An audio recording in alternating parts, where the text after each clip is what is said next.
wabarakatuh. Pada kesempatan kali ini saya Anita Syafianti dengan NIM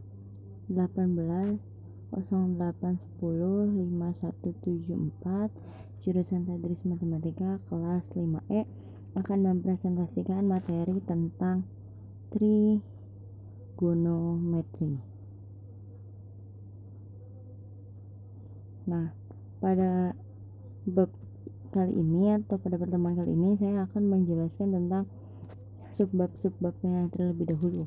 Yang pertama ada perbandingan trigonometri, yang kedua ada kesamaan sudut berelasi, yang ketiga ada aturan segitiga, yang keempat ada persamaan dan pertidaksamaan trigonometri, yang keempat ada identitas trigonometri, yang kelima ada grafik fungsi trigonometri, dan yang keenam ada yang ketujuh ada koordinat polar. Dan nanti di akhir slide kita akan punya contoh penerapan atau pengaplikasian trigonometri dalam kehidupan sehari-hari. Oke, lanjut. Sekarang kita akan membahas tentang perbandingan trigonometri. Trigonometri ini sebenarnya masih lanjutannya dengan Pitagoras, karena trigonometri ini mempunyai sudut siku-siku dan sisi miring, di mana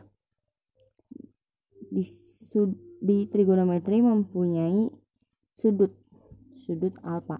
Ini di depan sudut alfa yang saya beri tanda merah ini merupakan sudut depan dari suatu sudut, bagian depannya.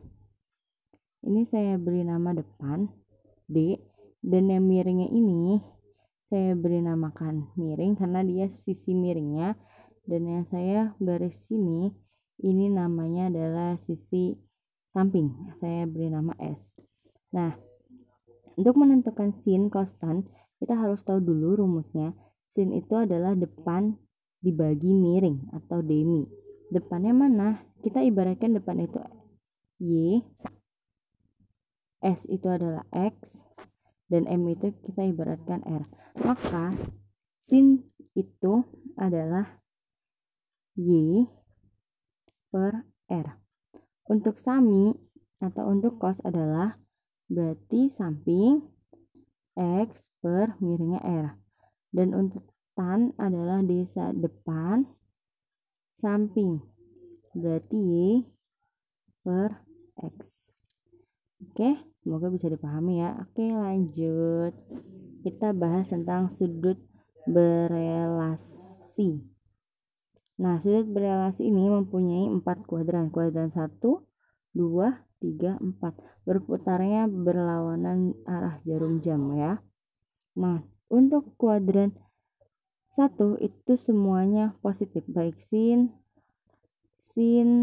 cos, tannya itu positif. Dan di kuadran 2 yang positif hanya sinnya saja. Kuadran 3 itu tannya saja yang positif, dan kuadran 4 adalah cosnya saja yang positif ya. Oke, bisa dipahami. Lanjut, kita masuk ke aturan segitiga. Kita masuk ke luas segitiga. Luas segitiga itu ini terdapat gambar. Ini bukan segitiga sama kaki sama sisi, tapi ini adalah segitiga sembarang. Gambarnya kurang lebih seperti ini ya, sembarang. A, ini sudut C, dan ini B.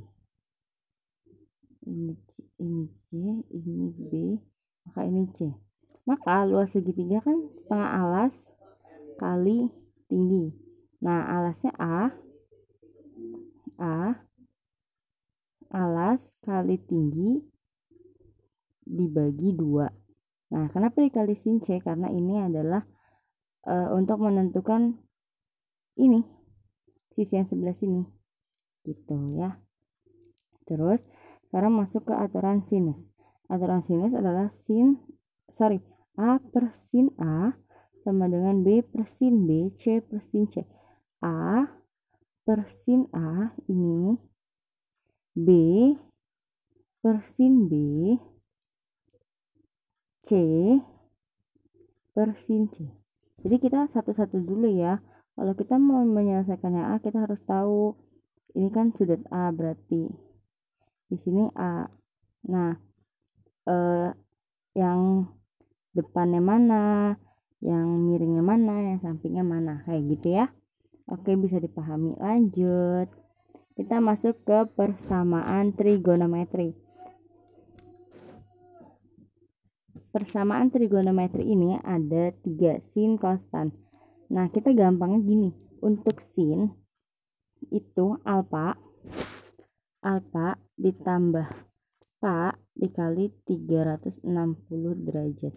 A ini bisa diganti dengan 180 derajat minus alfa. Jadi misalkan alfanya 54, maka 180 dikurangin 54 berapa? Kalau misalkan memang itu yang dibutuhkan, dan K ini adalah sembarang ya, nanti di soalnya juga ada. Nah, untuk cos dan tan sama semuanya, yang membedakan tan hanya menggunakan sudut 180 derajat. Oke, lanjut, identitas trigonometri. Nah, identitas trigonometri ini sebenarnya ketetapan selain yang tadi sin, cos, tan. Tadi kan sin kita udah dapat demi, sami, desa. Nah, identitas trigonometri ini selain demi, sami, desa, maka untuk mendapatkan tan adalah sin per cos. Terus sin per cos atau demi desa itu juga bisa kita tulis ya, atau depan per samping. Nah, untuk sin alfa, sin kuadrat theta ditambah cos kuadrat theta itu 1. Tan kuadrat theta ditambah 1 sama dengan sekan kuadrat theta.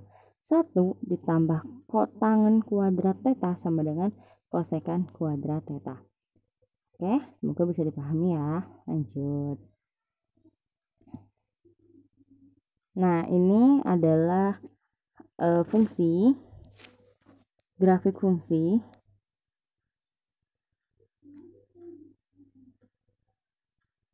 trigono.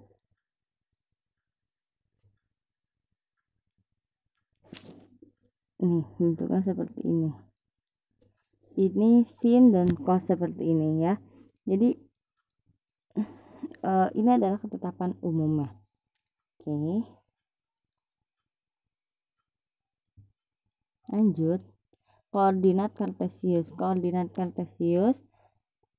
Sudut titik A dapat dinyatakan sebagai pasangan berurutan sama seperti tadi ya, yang ini Y, terus yang ini X gitu. Terus yang ini adalah R. Nah, koordinat kartesius sebenarnya adalah menggunakan membuat suatu segitiga dalam koordinat kartesius gitu. Sebenarnya aplikasinya sama, cuman tinggal dilihat saja. Kalau misalkan dia ada di kuadran 1, berarti X dan Y-nya positif. Tapi kalau misalkan dia di kuadran 2, berarti yang positif hanyalah Y-nya saja, X-nya negatif. Kalau dia berada di kuadran 3, X dan Y-nya negatif. Kalau dia ada di kuadran 4, gimana sih gambarnya? Nah, X-nya positif, Y-nya negatif, gitu ya. Jadi harus tahu tanda positif negatif. Oke, kita ke contoh soal. Ahmad akan mengukur tinggi pohon yang berjarak 10 meter. Dari tempat ia berdiri, 10 meter dari tempat ia berdiri. Sudut elevasi mata dengan puncak pohon adalah 45 derajat. Jika tinggi anak atau tinggi Ahmad adalah 1,6 meter, berapa tinggi pohon tersebut gitu. Nah, diusahakan sebelum menjawab soal ini itu dibuat sketsanya. Jadi ini seolah-olah kita perjelas, kita fokus ke ilustrasi. Ini seolah-olah adalah Ahmad tingginya 1,6 meter. Berarti tinggi pohon awal juga 1,6 meter, sama dengan tinggi Ahmad. Kita tulis 1,6 meter. Maka tinggi dari paling dasar atau dari permukaan pohon sampai dengan titik puncak pohon berapa tinggi total, ya, tinggi total atau tinggi gabungannya berapa, tinggi akhirnya ya berapa gitu. Nah, jarak dari Ahmad ke pohon adalah 10 meter. Maka tadi diketahui juga dari sudut matanya Ahmad ke puncak pohon ini, ya, itu berapa? 45 derajat.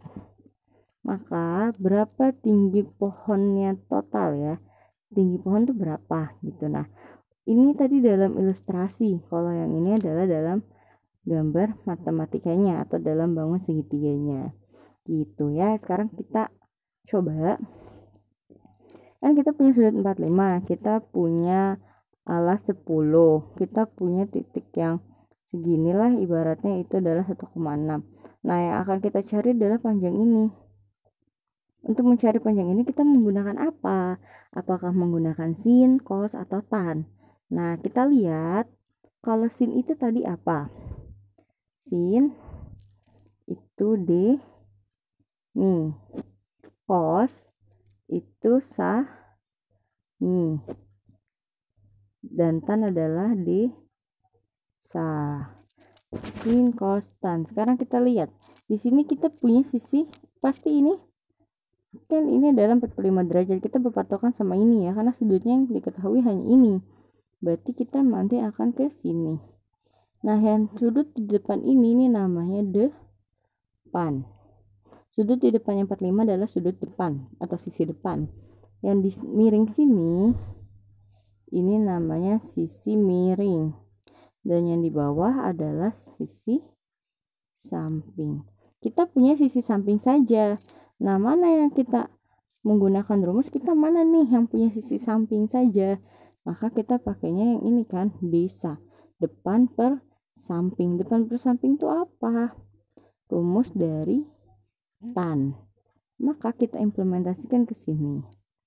Tan theta sama dengan ini, yang tinggi ini kita ibaratkan T, dan jarak ini diibaratkan dengan X. Maka tan 45 adalah T per 10. 10 dari mana? Dari jarak yang ini.